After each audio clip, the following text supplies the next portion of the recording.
Alright, welcome back to the Isara Repairapalooza. So, in the last episode, we fixed some leaks, we greased the max prop, we installed a new navigation station, and we installed new speakers. Also, everyone around me got COVID, and the delivery captain that I had hired bailed on me, so I am now going to be the one to captain this boat from Oregon down to San Francisco. I'm trying to get through all of these repairs as quickly as possible. We also pushed the departure date back a few months, but luckily due to the magic of video editing, we're not going to actually have to wait a few months to get on that voyage, but we still do have some repairs and fixes and prep to do. So let's jump in to where we're at and what we need to do. Okay, so first I threw on that we need to sail down to San Francisco, so that's definitely on the list. The running rigging, that's definitely something that we're working on in this video. Install the autopilot, install the inverter. We do need to do a sea berth. We need to install the AIS transponder. We have so many things we need to do. I have 2 more batteries. I need to throw them in. The Iridium Go, we have that because we want to be able to get weather offshore. We want to also have just connectivity offshore. The hilarious thing though is that it downloads slower than a dial-up modem, so you remember those things. But anyways, it'll allow us to get text messages and do basic phone calls and get weather. Okay, the DC generator. I tried to make a DC generator. I mean, during this whole time, I'm driving back and forth from the boat in Oregon down to California. In the meantime, I was trying to build this DC generator. I was able to build something that worked, but long story short, I tried to, because I was looking for the smallest diesel engine I could possibly find. That was like a 3 horsepower air-cooled diesel, and besides not being marine grade and all that, like, I mean, this whole thing is an engineering experiment anyways, but really the issue was that it was so loud. I think you'd be able to hear it for like 10 miles away. So we're putting that into the postponed category, but you know, I do have some plans about what I can do with DC generation in general, besides, you know, your basic solar and your standard alternator or your generator. So I have some stuff coming up with that. Anyways, yeah, we got to install this high water alarm. That's super important. That was one of the things that the surveyor let me know I should do. Okay, the solar, this is hilarious. I brought the panels all the way up to Oregon, and then I didn't have time to install it, so I literally packed them up, drove them all the way back down to California, and realized that I'm just not going to have solar on this trip, which sucks, but, you know, this is a delivery trip, so we're just trying to get it back to our home base. Okay, so I need to install this new alternator because the last old one burnt up. And it's a good chance to install a higher output alternator anyways, so we got to get that done. Yeah, and then I install some Wi-Fi routers and cameras. I'll show you those. And then the last thing that I'm going to add to this, oh, okay, I guess I have it over here, safety gear. But I didn't mention the life raft. So I did install a life raft. I mean, I threw it in the, what do you call it?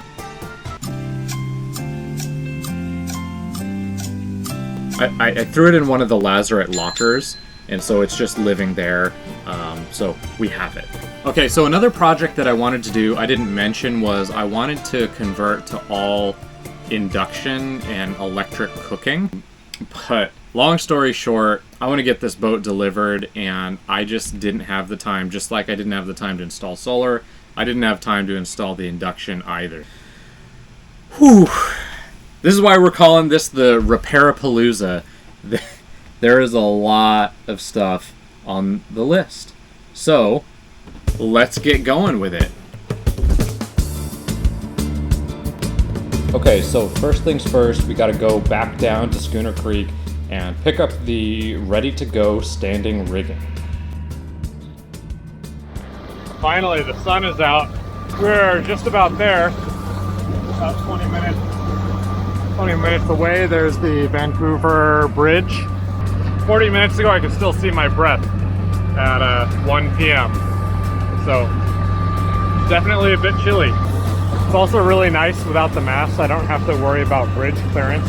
But the bridge up there said 70 feet, so I'm gonna double check the tide, the timestamp for the tide, and then probably try to do it tomorrow. It'd be the most ironic thing ever if I somehow misjudged it or it's mislabeled and right after getting brand new standing rigging the mast came down from hitting a bridge. So let's hope that doesn't happen. All right, we got back to Schooner Creek and there she is, back with a mast on, back being a sailboat. Oh, it looks so much better. There we go. Here's the final test. This says 70 feet, like right on the dot. So my plan is to just go real slow. Yeah, go real slow, and I'm probably gonna go sideways.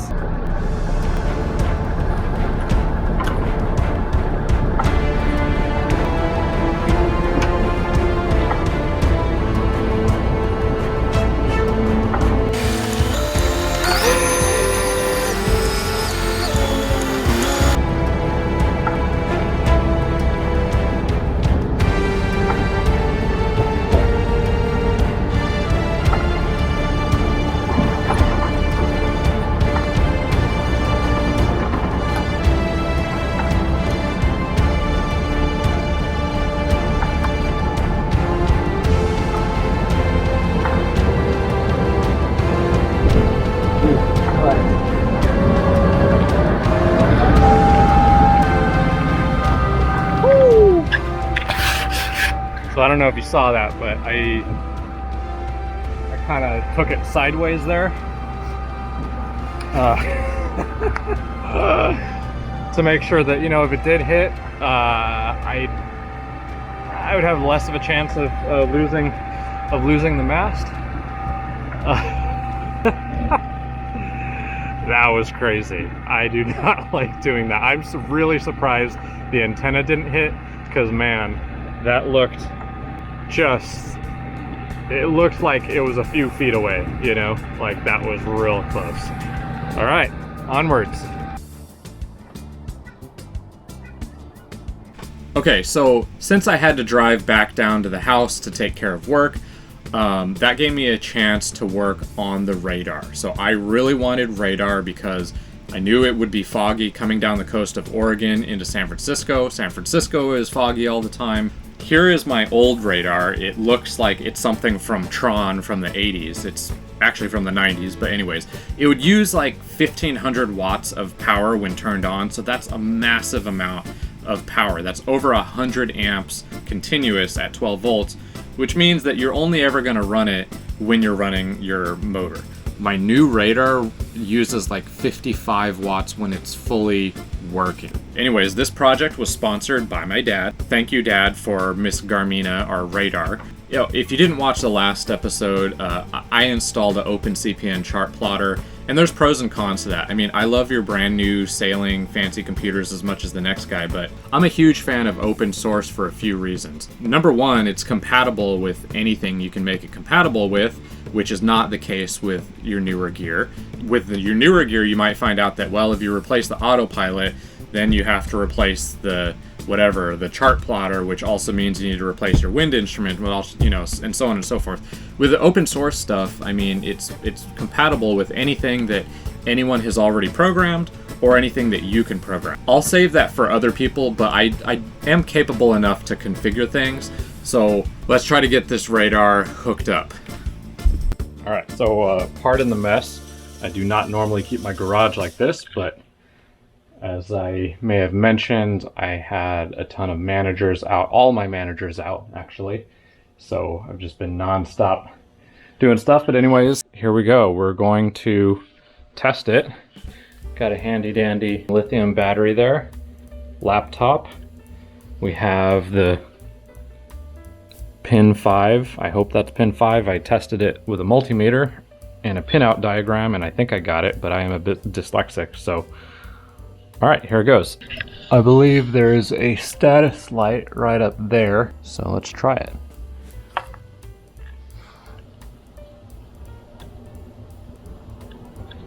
Nothing is happening.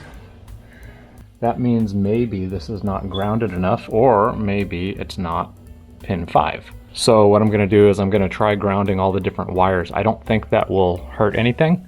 Oh my God. And look at that. Yes. So I grounded the wire to the sheath. All right. It's taken a lot of fiddling, mostly with parts, that kind of thing. Stuff that I kind of hate, but it is fun when you finally get it. The last thing I had to do was I had to spoof the GPS signal. So that, as you can see, I had to reinstall opencpn because I bricked opencpn installation anyways. And check this out. So I'm gonna click this button.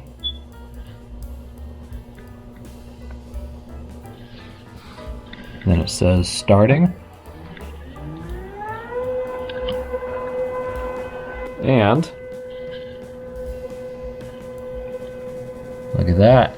Awesome. It is working. That is so exciting.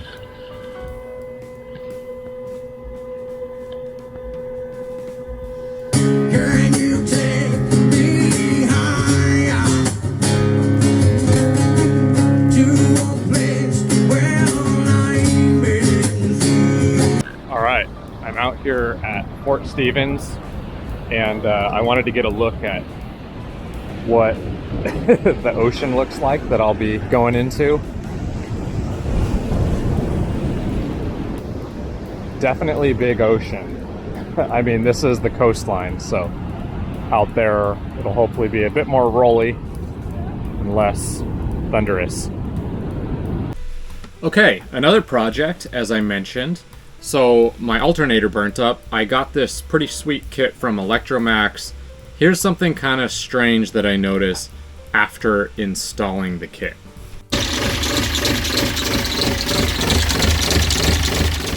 Can you guys hear the squeak on that?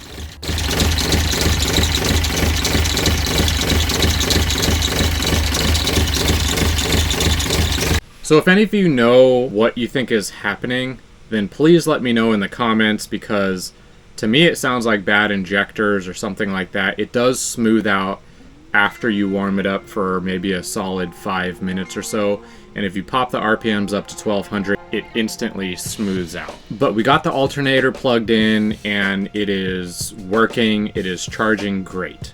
So on to the next one. Okay guys, I found the fix for the squeak, and it has actually been a permanent fix, but it is a squirt of 303 aerospace protectant. As crazy as that seems, it has fixed the squeak permanently.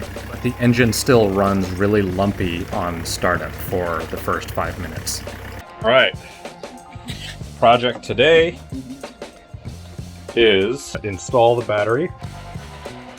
Here we are on the aft cabin. Here's one battery, and I am going to install a flat plate there and install this other battery on it. All right, well, it is definitely dark out, but I have now installed the battery 1, battery 2. There you go. Seeing as how this is literally right under my bed, I have these fuses. Still more to do to secure the batteries, get this on, but it is now hooked up. All right, so I got the batteries installed, and I have the little, so you can see, the cabinet also installed. Kind of hard to see, but there they are. Yeah, secured in all all axes. And I have these cameras here. So this one will be able to look at the bilge. And got a Wi-Fi router with a USB power over there, 4G Wi-Fi router, so that should help me be able to see what's going on in the boat, which will be interesting. I'll be able to see what is happening from a different state. I realize that I just don't have the time and resources, and it's not really a good decision to, I think, replace the stove right now. So I'll just go ahead and save that for when the boat is in California. I had high ambitions, but frankly, the natural gas stove works great. And I'm fine to use that for a week to get it down to California. Then I can reassess. I'll either replumb the natural gas stove, or I will switch to the electric. So that is where we're at. I need to get loading and get on the road. All right, so I got a lot done. Got the batteries done. I got radar. I learned a lot, these projects, you learn a lot about the boat, which is really nice. So, each successive project seems less daunting and less, confusing, where you don't know where to start with the wiring and especially, cable routing is definitely one of the most challenging things I find. Cable routing and access, of course. So, man, it's so beautiful. Look at that. I started up the boat, and after 3 months, almost 3 months of not being run, it started up just instantly. I was like, wow, this is amazing. It was running fine, and then about 5 minutes later it just shut off. And it didn't slow down or anything like that. It just immediately just shut off. And so I knew it was a fuel issue. Anyways, long story short, I basically learned that, okay, I can drain the fuel filters. So now I know how to bleed the engine. I know how to redirect the fuel to bypass each filter, and I've seen that work. So, that's just part of learning the boat, and thank God that happened while I was at the dock instead of, after going out to sea or going into the channel. Replacing the fuel filters. I was told to go on this trip, I should have tons of extra fuel filters. I'm also replacing my smaller Raycor with a filter that's a little bit larger and where you could see the fuel in the bowl. Okay, so I will show you the sea berth that I have concocted here. Whoops, just broke something. Okay, let's see here. Okay, but here it is. This is what I did. So here is the, I don't know what you call this thing, settee. It's a couch. It's a couch. It's a small couch. Anyways, I got this here, and this is a pretty thick plywood board that it's screwed into. This actually has a backing nut there. Underneath here, we have this. We just pull that out, touch this. There we go. So far it's worked really well. I'm trying to lean. It feels pretty sturdy. It feels like this sheet itself would be the one that fails before anything. Like, it feels sturdy anyway. So that's our sea berth. So we're gonna be sleeping here. We can fold this table down, and then we got the V berth, and then we got the aft berth. So that'll be the sleeping options on our way down. Okay, let me show you how I fixed my winch. My winch actuator, I don't know what you call it. I got a 300 amp, what do you call this, solenoid? And I wired it up there. I replaced the contactor thing. Now, it does not have a temperature consideration, so I'm just gonna try to be careful with it and not overuse it. You know, maybe at some point I'll get like a temperature monitor for it. And then I installed a PiPilot. It was very easy to install. I got it in a waterproof box, but I don't really have good clips of installing it. I have the wiring set up, as you can see here, with automotive plugs, so I can switch over from the new autopilot to the old autopilot. I just have to unplug PiPilot. It's working. You could see we got the nav screen down there as well.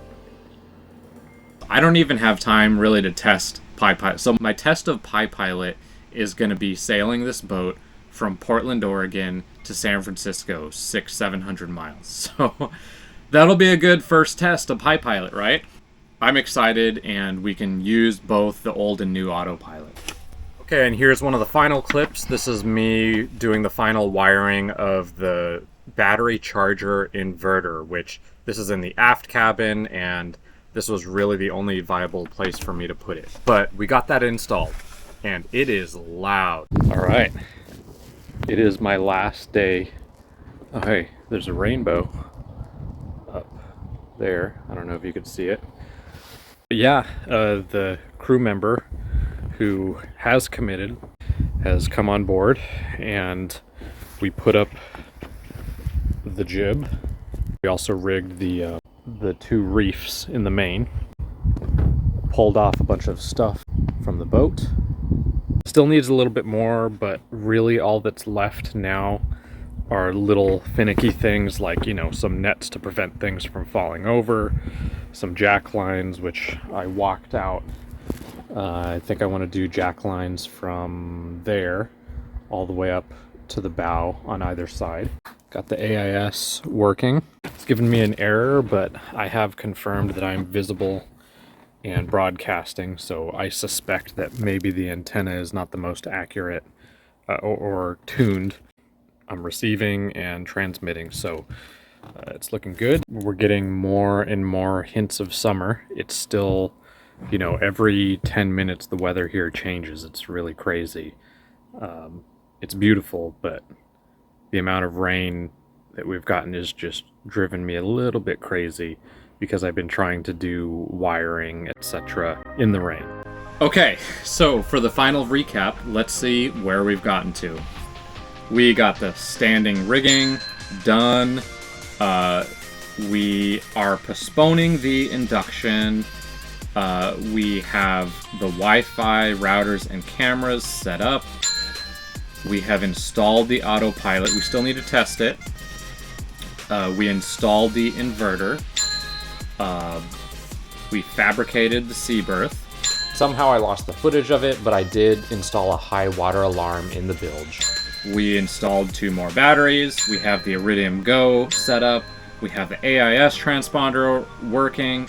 Okay, we installed the alternator. We fixed the squeak, but the engine still does run lumpy when it's cold, but we're gonna put that in the postponed category for now. I didn't have footage of it, but I did go ahead and run the running rigging through a heavy vinegar washing run, so that's clean and it looks massively better than it did. And that just leaves us with the minor issue of the engine overheating above 3,000 RPM. That's going to go in the postponed category, and frankly, I'm planning to do the Voyage without addressing that. Knowing that we're on a timeline, I'm curious what other cruisers think about that decision.